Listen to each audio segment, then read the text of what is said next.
बिस्मिल्लाहिर्रहमानिर्रहीम। अस्सलाम वालेकुम। खुश रहें, आबाद रहें, जहाँ भी रहें हैप्पी रहें और हेल्दी रहें। तो मैं हूँ फ़ाइज़ा और वेलकम करती हूँ आपको चटपटे पकवान में। आज ही चटपटे पकवान में आपके लिए लाई हूँ एक ज़बरदस्त चटपटी और बहुत ही मज़ेदार से पकौड़ों की रेसिपी। आज मैं बना रही हूँ मूंग दाल के पकौड़े। बहुत ही टेस्टी बनते हैं, ऊपर से क्रिस्पी होते हैं और अंदर से सॉफ्ट होते हैं। खाने में बेहद टेस्टी हैं। एक सीक्रेट इंग्रेडिएंट बताऊंगी जिससे आपके पकौड़ों का जायका मज़ीद बेहतर और ज़बरदस्त हो जाएगा। तो वीडियो को लास्ट तक देखें। वीडियो पसंद आए तो प्लीज़ लाइक करें और चटपटे पकवान को सब्सक्राइब भी कर लें। तो चलें जी, स्टार्ट करते हैं। तो ज़बरदस्त से पकौड़े बनाने के लिए मैंने ले ली है यहाँ पे 250 ग्राम मेरे पास है मूंग की दाल, या जिसे पीली दाल भी कहा जाता है। इसे मैंने भिगो दिया था 6 घंटे पहले और ये अपने साइज़ में डबल हो चुकी है। और इस तरीके से अगर आप हाथ से इसको नाखून से तोड़ के देखेंगे तो ये देखिए ईजीली प्रेस हो रही है और टूट रही है।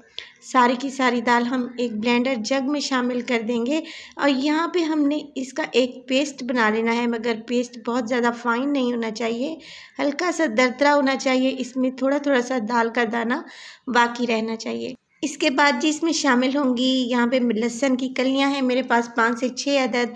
यहाँ पे अदरक का एक छोटा सा टुकड़ा डाल दें, मेरे पास अवेलेबल नहीं था तो मैंने इस वक्त इसमें ऐड नहीं किया, मगर आपने अदरक इसमें ज़रूर शामिल करनी है।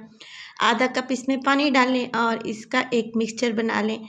आपने इसका एक पेस्ट बनाना है, मगर पेस्ट जो है वो बिल्कुल फाइन नहीं होना चाहिए, बल्कि हल्का सा दरदरा होना चाहिए। थोड़ी सी दाल में कसर बाकी रहनी चाहिए।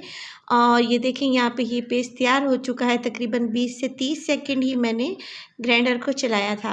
आप देख रहे हैं दाल का दाना यहाँ पे मौजूद है, हल्का हल्का सा ये दानेदार लग रहा है। बस इसी किस्म का पेस्ट हमें यहाँ पे पकौड़ों के लिए चाहिए। इसमें शामिल कर देंगे 2 टेबलस्पून मेरे पास है हरी मिर्च बारीक कटी हुई। ये जो हरी मिर्च मैं इस्तेमाल कर रही हूँ ज़्यादा तीखी नहीं है। हरा धनिया इसमें शामिल करेंगे बारीक कटा हुआ 1 गड्डी के बराबर। और अब इसमें डालने लगी हूँ मैं 2 मीडियम साइज़ के प्याज। यहाँ पे मैंने उनको स्लाइस कर लिया है। आपने भी स्लाइस ही करना है, इनको चॉप नहीं करना। तो यहाँ पे देखें 1/4 टीस्पून मैं मिसालों में शामिल करूँगी हल्दी। इसके अलावा इसमें शामिल करूँगी मैं लाल मिर्च का पाउडर, तो 1 टीस्पून यहाँ पे इस्तेमाल करूँगी। और इसके बाद इसमें जाएगा जी नमक। नमक भी 1 टीस्पून ही इसमें डालूँगी। आप अपने टेस्ट के अकॉर्डिंग इसको ज़्यादा या कम भी कर सकते हैं। सफ़ेद ज़ीरा साबित ही इसमें डाल दें 1 टीस्पून के बराबर।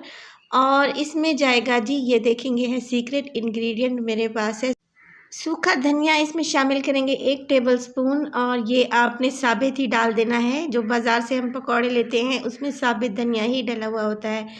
और यहाँ पे 1/4 टीस्पून गरम मसाला पाउडर मैंने शामिल कर दिया है।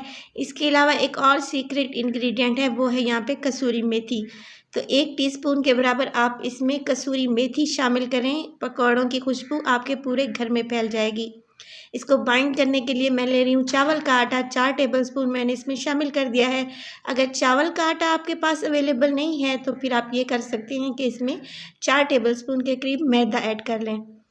तो ये देखें ये चीज़ें यहाँ पे अच्छे से मिक्स कर लेंगे। चावल का आटा और तमाम मिर्च मसाले इसमें अच्छे से मिक्स हो जाने चाहिए। और इस पेस्ट को हमने रखना नहीं है, इसको स्टे नहीं देना, बल्कि इसको फ़ौरन से हम फ्राई कर लेंगे। और इसमें मैंने मीठा सोडा या फिर बेकिंग पाउडर भी शामिल नहीं किया, मगर फिर भी हमारे मूंग दाल के पकौड़े बहुत ही सॉफ्ट बनेंगे। तो यहाँ पे ऑयल मैंने पहले ही गर्म करने रख दिया था मीडियम टू लो फ्लेम पे। और इस तरीके से देखें हमने छोटे छोटे से पकौड़े मीडियम साइज़ के यहाँ पे फ्राई कर लेने हैं। 1 मिनट तक तो आपने बिल्कुल भी चम्मच नहीं चलाना, मीडियम टू लो फ्लेम पे इनको फ्राई करेंगे, क्योंकि जो हम दाल इस्तेमाल कर रहे हैं वो कच्ची है और वो अंदर तक पक जानी चाहिए। तो ये देखिए यहाँ पे इनको हल्का हल्का सा कलर आना शुरू हो चुका है। और मैं इनको 5 से 7 मिनट फ्राई करूँगी मीडियम टू लो फ्लेम पे, जब तक कि इनका कलर लाइट गोल्डन की तरफ नहीं चला जाता। तो बेहतरीन से माशाल्लाह जी हमारे पकौड़े मूंग दाल के तैयार हैं।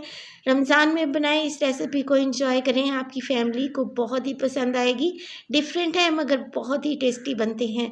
खट्टी मीठी इमली की चटनी या फिर आप इसको पुदीने और हरी मिर्च की चटनी के साथ भी सर्व करें। मैं आपको इस बात की गारंटी देती हूँ कि जब आप ये पकौड़े बनाकर अपने फैमिली वालों को खिलाएंगे तो वो आपको शाबाशी ज़रूर देंगे। तो इस रेसिपी को ट्राई करें और अपना फीडबैक दें कि आपको मेरी रेसिपीज़ कैसी लग रही हैं।